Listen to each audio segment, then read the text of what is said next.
Welcome to Timelane, Visually Profile Your Async Code. My name is Marin. I've been doing iOS and Mac development with Objective-C and Swift since about 2009. For the most of this time, I either worked on contracts and released indie software or worked on technical books. A fun fact about me is that I gave my very first technical talk back in 2013 at UIKonf. And so I'm here today to talk about asynchronous code, reactive programming, and debugging asynchronous code. So back when I started with RX, I think it was about 2015, I quickly noticed that it's a little difficult to step through all the closures that you use in your operators, and logging to the console gets messy really quickly. And so I was a bit frustrated because I still didn't know how everything works. And I really thought it might be a better way to debug asynchronous code like that.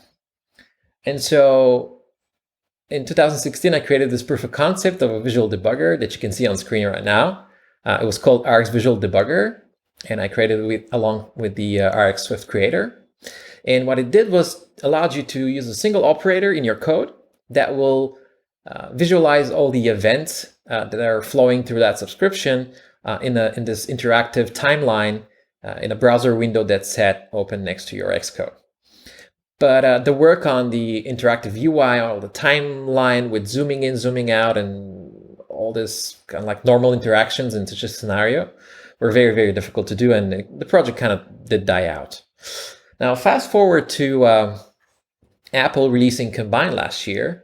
I got to write plenty of Combine right off the bat, and I quickly hit some of the same issues. I wasn't so sure how many of the operators were implemented, and I really wanted to be able to learn more about the behavior of the different operators and be able to debug the code really easily.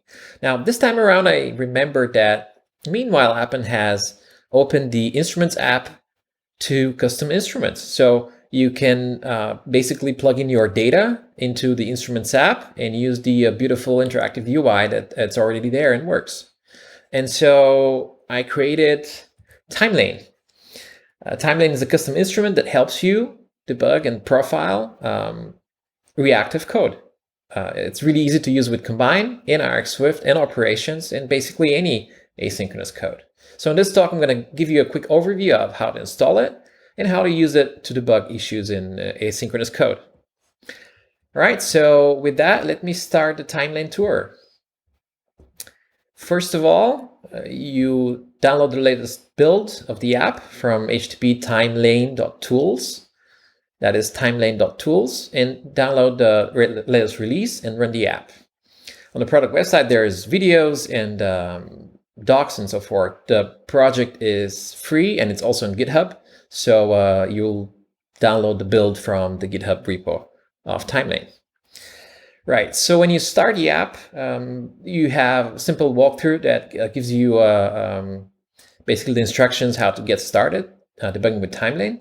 But the gist is that you need to install that instruments package, and there you need to click that icon, and that will install Timelane in your Instruments app. So once you do that, you will see Timelane show up alongside all the instruments that you already have. An instrument like Profile or System Trace, Syncit Network, Zombies, and so forth and so forth. And there is Timelane right there as well. Okay, so once you get started with Timelane, you head into your code. You have your Combine code, for example, and you have your usual filters, delays, maps, all the usual suspects in there. And you really want to know what happens in between, let's say, that filter and that delay. Like, what are the values that are flowing in there? Is it like, when is the subscription completing? When is it airing out, and so forth and so forth? You want to quickly gain overview of what's going on, basically. So how you debug with Timelane is that you will add this lane operator at the precise spot in your subscription where you want to debug, and you give it a name of that lane, and that will take care to automatically plot all the events flowing from that operator just before the lane to the next one, all the way to instruments automatically for you. And so how that works in practice is As I said, you have two operators in there, whatever is the filter and the delay, for example, and insert lane in between them. So lane is just a proxy operator. It takes whatever it gets and it heads it down the chain. But besides just handing over the value to the next operator, it also hands it off to Apple's own logging framework to the OS log function. And OS log takes care to automatically send that data all the way to instruments. And instruments, when it gets your data from your lane operator, and makes sure to hand it over to the Timelane instrument so that Timelane can display it on screen comfortably for you to debug your combined code. And so since Timelane is just a very thin wrapper itself around Apple's own infrastructure, that allowed me to design, I think, a very good design of how these libraries are structured. So Timelane Combine, Rx Timelane, Operation Timelane, all of these are the high-level packages that help you debug your code. And they're just very small. Each of those is just a single file. There's also a very small one. Each of them just offers the final API that you use in your code. So Timelane Combine only adds one operator to combine. Rx Timelane only adds one operator to Rx Swift, and so forth and so forth.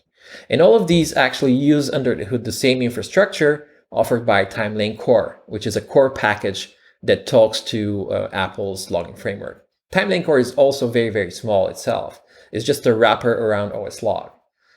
And so after Timelane Core, what happens? You have the Timelane protocol, which is how the data is being sent over to instruments. And this is how you get all your data to instruments. And I think it's a very good approach, because if you want to debug your Combine or Rx Swift app, you will use the high-level packages like Timelane Combine or Rx Timelane. If you have your own custom reactive code, maybe you have an in-house framework that takes care of these things in your company, you can write your own thin wrapper, high-level wrapper like Rx Timelane itself. So if your in-house framework is called Strawberry, you can write your custom package, Timelane Strawberry, that will talk straight to Timelane Core and use exactly the same infrastructure to plot the data in instruments. And if, for fun, you don't want to use any of the packages, including Timelane Core, you can just write your own package using OS log that could plug itself straight into the Timelane protocol and just use Timelane Instrument as a renderer, basically, inside instruments. So you can choose your level of craziness, how low to the metal you want to go with your code. All right, so with that, without further ado, let me show you how debugging with Timelane looks in practice. I have a project, and I have a few pre-canned issues that have been reported by QA, and we're going to fix those live. All right, so let me switch to Xcode in here.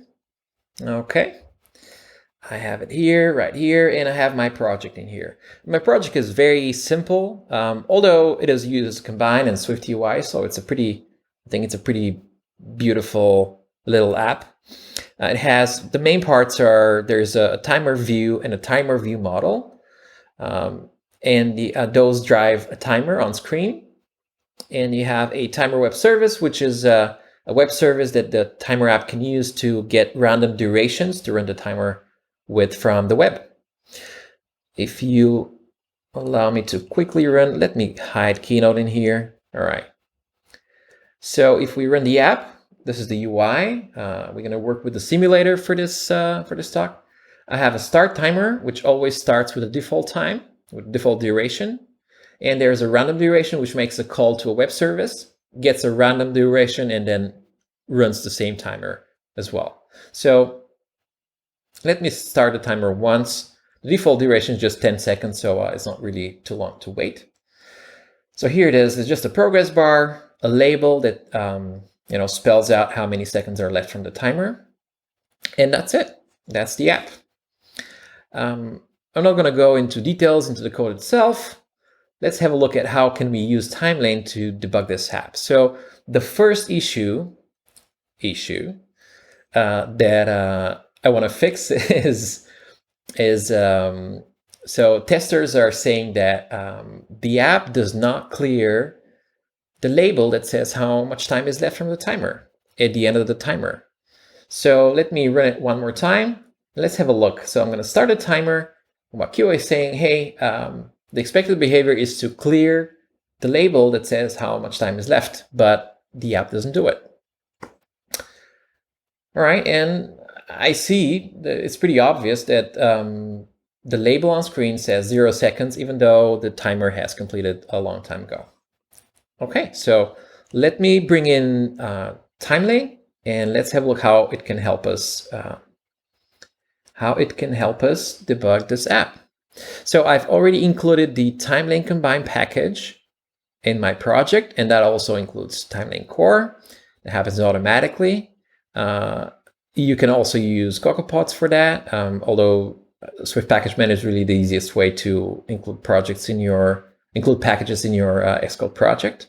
So once you have the package in, now we need to try it and see. Here's my view model, which is most of my combine code. So I'm going to say import Timelane Combine, just to bring in Timelane Combine in here. And what I'm going to do is say, well, once I have Timelane Combine in here, let me have a look. I have one subscription, which is what drives the label. A second subscription, which is what drives the progress bar. And I have a third subscription, which basically says, well, it checks if we have already counted to the total time, and if so, just resets all subscriptions in the view model. So basically, this is what stops the timer.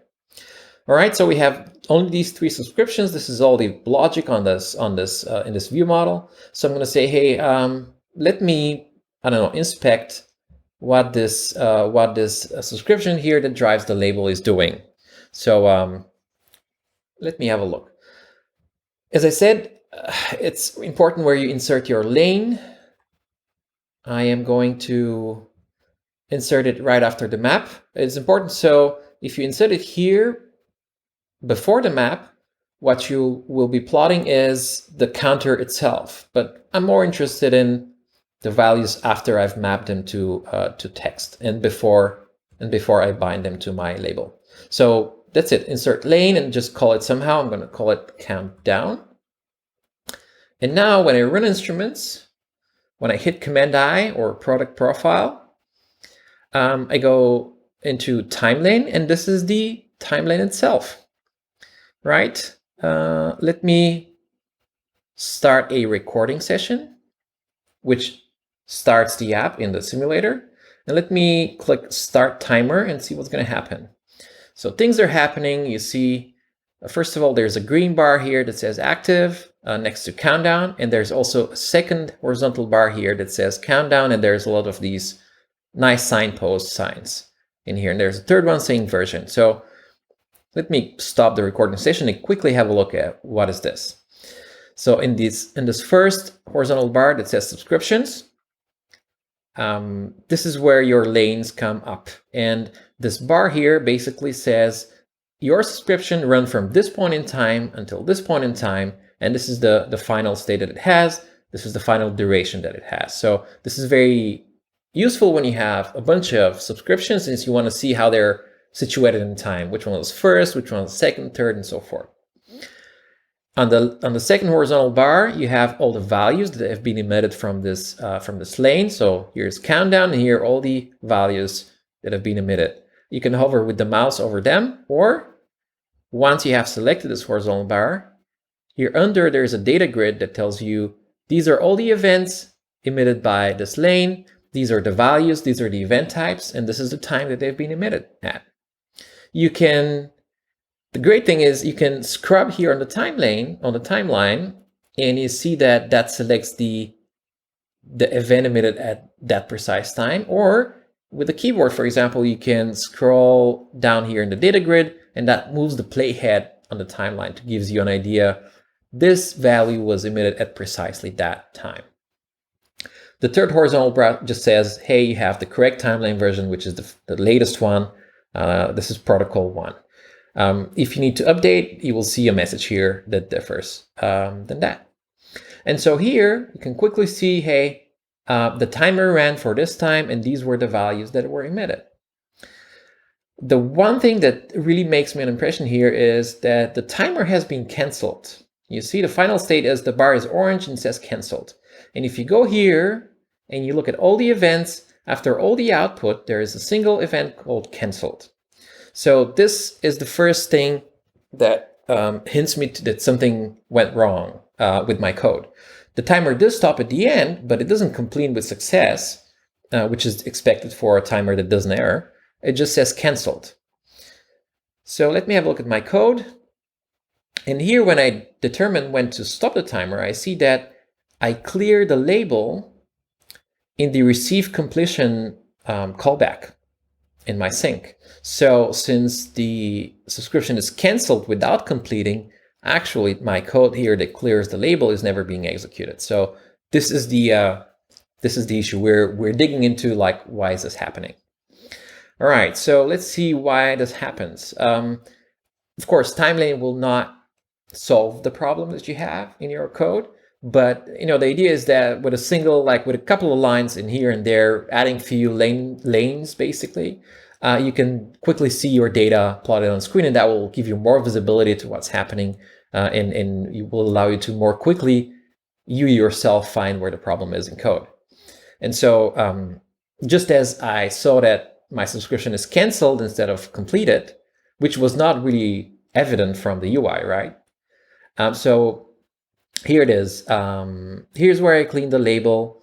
It's in the completion callback. That never happens. And I see that actually here, when I compare, when I check when we've reached the final total time, I just clear all subscriptions. Actually, I never complete a timer. I just cancel everything that is being there. So this is my problem here. I'm going to say counter shared receive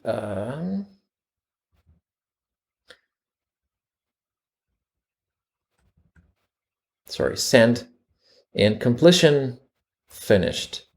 So this will do the same thing as my previous code. It will basically terminate the counter, but this time with a completion event that is finished. And that should then call this callback and my code in here. Let's hit Command I one more time. And let's see if that's going to happen. Start another recording session here. And I'm going to start again the timer. And currently is active, it's green. That is the same behavior as before. We're just going to wait it out till it completes and see if in the end we cancel or complete. And as expected, now the bar is blue and says completed. And if I head to events over time here at the end, you see that after the final output, there's a completed event. So this is how we found what the issue was when we saw what was happening in Timelane. Now, before wrapping up with this issue, I decide to maybe monkey test a little bit the UI and see if I really have fixed the issue. So let me click a bunch of times on this button here. So I'm going to start one, I'm going to start a second one, I'm going to start a third one. And as you see, the UI correctly resets to 10 seconds every time the timer. So it basically restarts the timer, which is the expected behavior. But I can see here in Timelane that these subscriptions that I start for each timer never complete.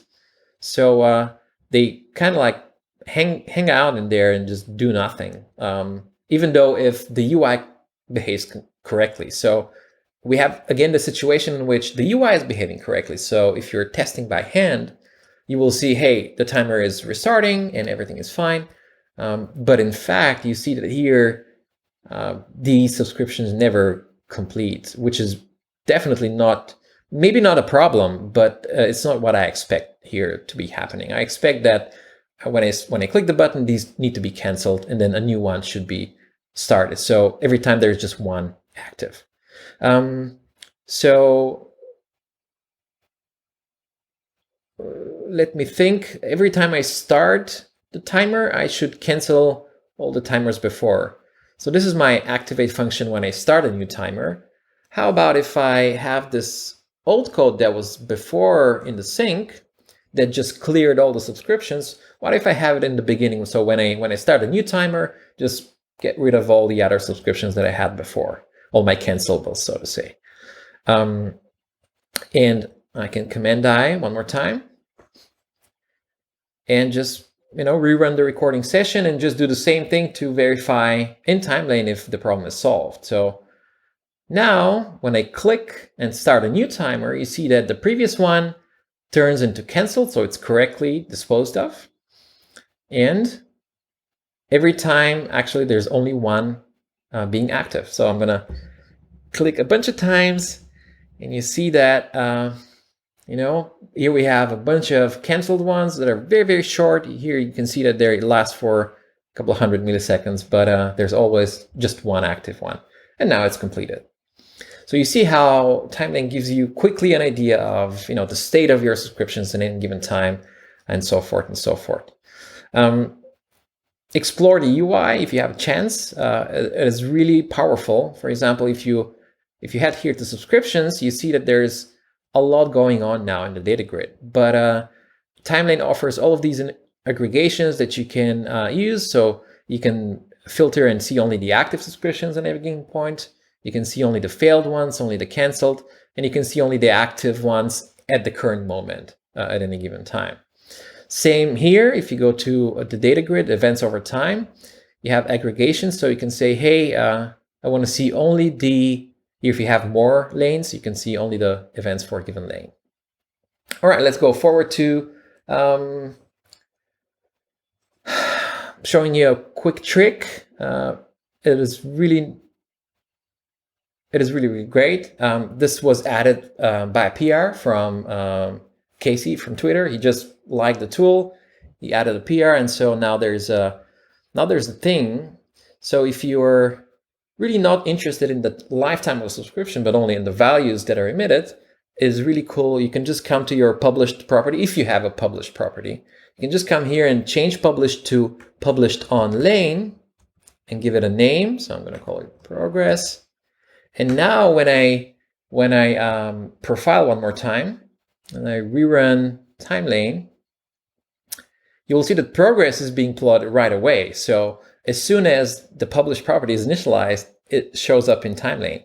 And if I start a timer, now we'll see also all the values from progress pop up in here, like so. And so we have countdown, which we achieved by inserting a lane operator in subscription at the precise point where we want it.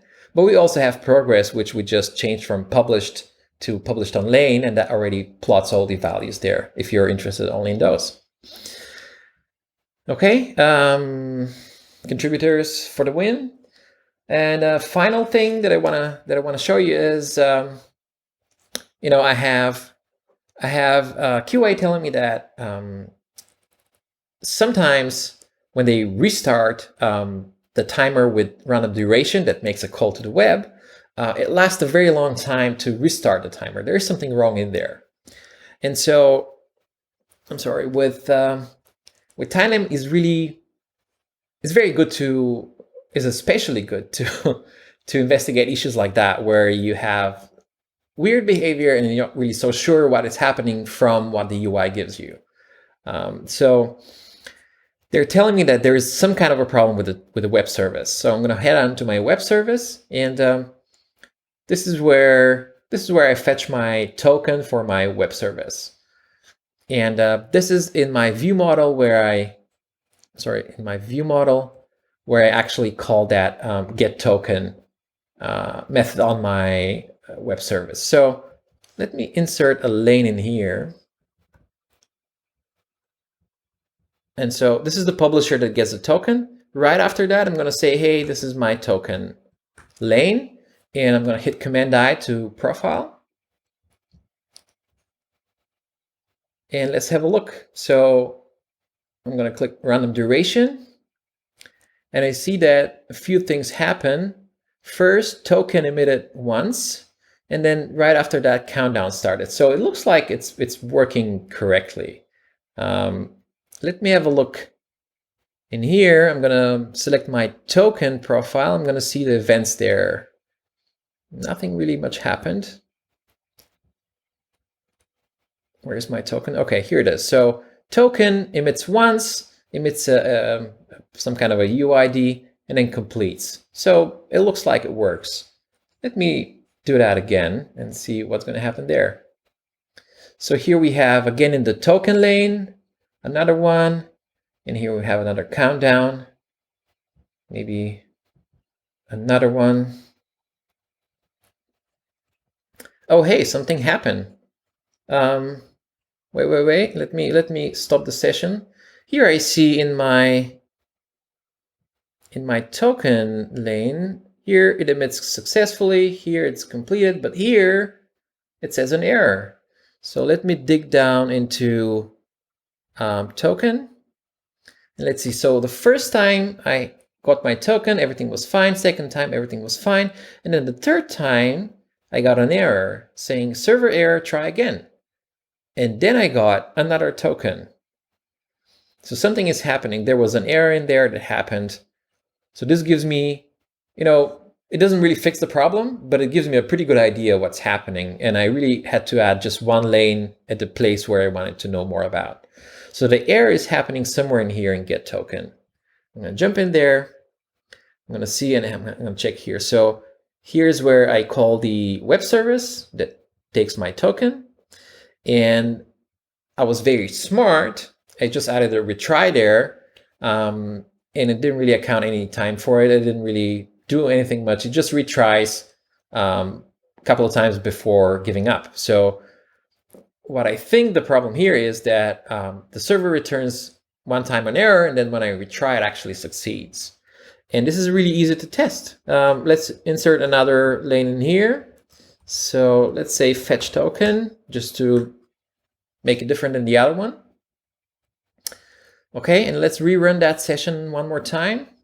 I'm gonna click random duration 1 time. Everything works as expected. Another time. Okay, and then a third time. There it is. So fetch token is definitely erroring out. It says error, try again. And then it succeeds one more time. So this is definitely what's happening here. The problem is here I just remap the error to something else, and I don't really display this in the UI at all. So for the testers, for the manual test, it will look like nothing really much happened, but actually in the behind the scenes there is an error that is happening, and so this gives me an idea what is happening. I can rerun like a few sessions and realize that it happens always on the third time that I request a token. So this gives me a pretty good idea what the problem is. It looks like it's not a problem on my side. It looks like it's a problem on the server side. So what I'm going to do is just create an issue for them on GitHub and tell them, hey guys, it looks like every third time the token fails. So what's up with that? Okay, so you can do a lot more, but I think for today, that's all I want to show you. I'm going to switch over to Keynote one last time. Okay, and let me have a look. What else do I have to say? You can install Timelane from timelane.tools, and there are the handy packages for Combine and Arc Swift, and there is support for operations, for asynchronous operations that is in beta. You can help me with some feedback on it. The packages, the Timelane app and the instrument are open source, are on GitHub in the Timelane repo. And there's links to all these repos on the timelane.tools website as well. So not only you can just use Timelane to debug your code, but you can also head in there and look in the code and create your own custom instruments if you so wish. Now, the protocol is open. the source is open, everything is open. I'm really excited to see how people use that tool and that instrument, because I think it's very, very useful, especially for people like me who are very visual and are not very mathematical. Yeah, let me know what you think. In any case, thank you very much for your time. More about me, you can learn on underplaw.com. The Timelane website is timelane.tools. And if you're interested about Combine, or if you want to read a little more about Timelane, you can go to trycombine.com as one word. This is my one of my blogs where I've been publishing some articles about Combine, some articles about Timelane and debugging with Timelane, and more info. So with that, thank you very much for your time.